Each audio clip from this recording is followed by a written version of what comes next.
Oke, Bapak Ibu, kita perkenalkan HDW 2.0. Jadi di sini adalah merupakan tools sebagai pendataan, pengumpulan, pemantauan, pencatatan, pelaporan pada sasaran rumah tangga dalam pencegahan stunting di desa. Apa saja hal yang baru di HDW 2.0 ini? Salah satunya ada beberapa tambahan kelompok sasaran yang terdiri dari yang pertama adalah keluarga sasaran. Jadi di sini kita menginputkan keluarganya, yang terdiri dari nama kepala keluarga, kemudian RT, RW, alamat, desa domisili, dusun domisili, nomor KK. Kemudian indikatornya sendiri ada beberapa di sini, Bapak Ibu. Dari indikator sasaran dan keluarga rentan. Kemudian layanannya ada memiliki jamban sehat, memiliki sumber air bersih, peserta jaminan sosial, peserta jaminan kesehatan, memiliki akses sanitasi atau pembuangan, kemudian pendampingan keluarga oleh TPK beserta kegiatan ketahanan pangan. Untuk pendampingan keluarga oleh TPK ini terkait dengan keluarga rentan. Ketika keluarga itu termasuk keluarga rentan, nanti akan mendapat pendampingan oleh TPK.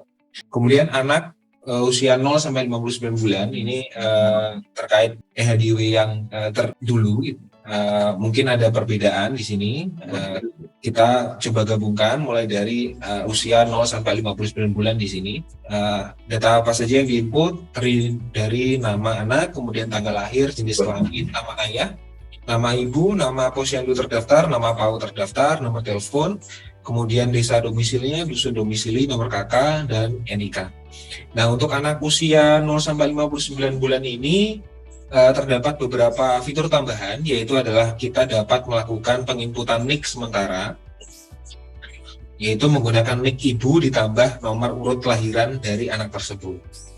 Jadi pada kondisi-kondisi pada EHDW assisting, ketika anak tersebut tidak memiliki NIK, maka dapat digunakan NIK ibu dan nomor urut kelahiran sebagai pengganti NIK sebelum NIK aslinya keluar.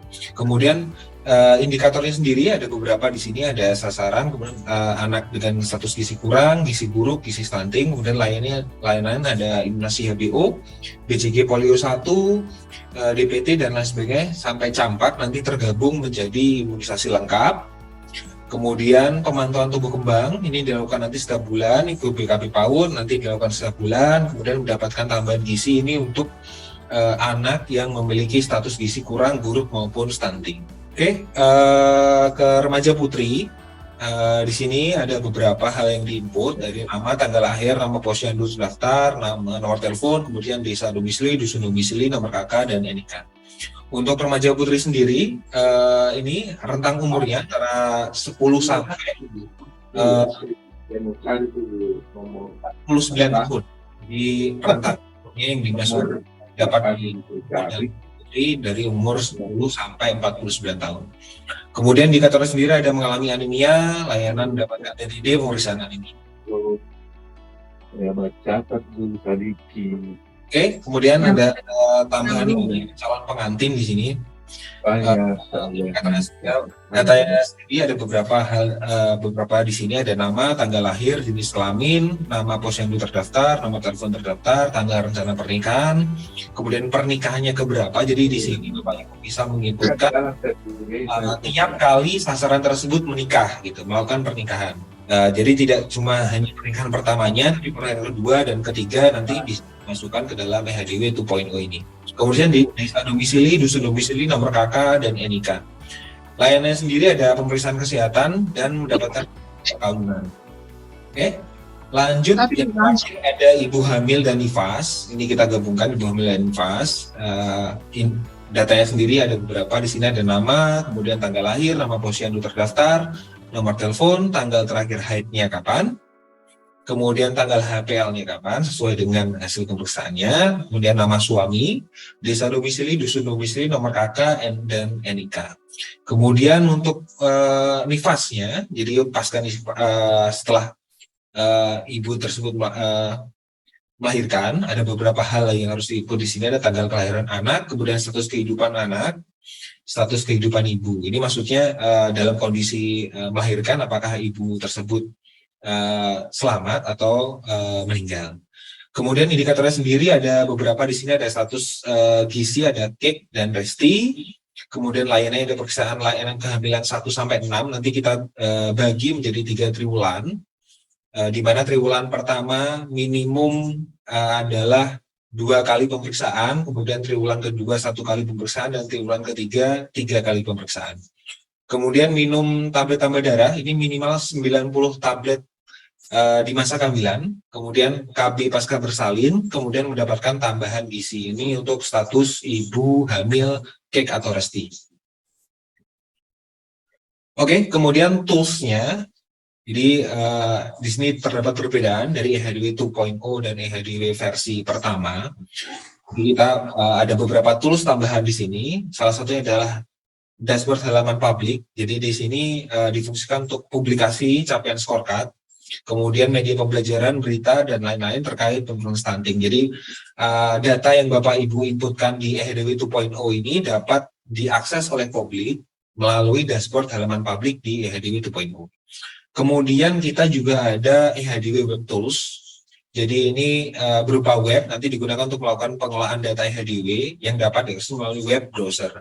Jadi di sini Bapak Ibu selain dapat menginputkan data EHDW dari mobile, yang kemarin juga dilakukan di EHDW Existing, sekarang Bapak Ibu bisa melakukan penginputannya melalui web, yang sekarang kita akan simulasikan. Kemudian untuk mobile-nya sendiri mirip dengan yang existing, yaitu dapat digunakan dengan mode online maupun offline. Oke. Kemudian flow dari EHDW, apa saja yang harus dilakukan di EHDW 2.0. Yang pertama adalah input sasaran. Ini dilakukan oleh KPM melalui penginputan data sasaran sesuai dengan jenis layanan yang akan didapatkan melalui aplikasi web maupun mobile. Jadi Bapak Ibu bisa melakukan input sasaran ini nanti melalui web maupun mobile. Setelah sasarannya terinput, maka tahap kedua adalah verifikasi data sasaran.